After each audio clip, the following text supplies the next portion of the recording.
Hello guys, sa magandang araw sa atin lahat. So, meron lang gustong i-update na coin.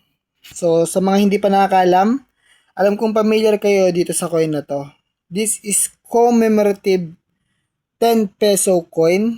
So, sa mga hindi pa nakakaalam, yung commemorative na coin ay ginagawa para alalahanin yung mga bayani natin ng mga nakalipas na taon. Katulad na lamang nitong ni General Antonio Luna. So, this is 10 peso, General Antonio Luna. May nakasulat sa harapan na Republika ng Pilipinas. Tapos, syempre, meron din mukha niya. Sa likod naman, yan. Sa likod makikita nyo yung dangal, tapang, at dignidad. Yan.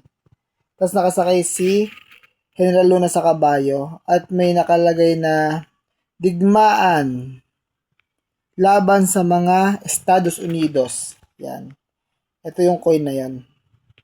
Yan. So, habang tumataas yung value ng gantong coins, at lalo siguro pag umabot na to ng mga 50 years, gano'n, kasi magiging rare coin to, kasi yung nilabas ng mga gantong klase ng coin. Kasi nga commemorative coin siya. So, yung gantong klase ng coin, bibili namin siya sa halagang 2,500 pesos. Depende sa quality ng coin. At kung meron kayong ganito at marami pa kami hinatid iba't ibang klase ng coin, just follow and comment. Tapos mag-send lang po kayo ng picture at wait for our reply.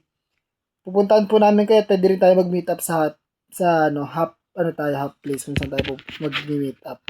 So yun, just comment lang po guys. Thank you so much and God bless. See you. Bye.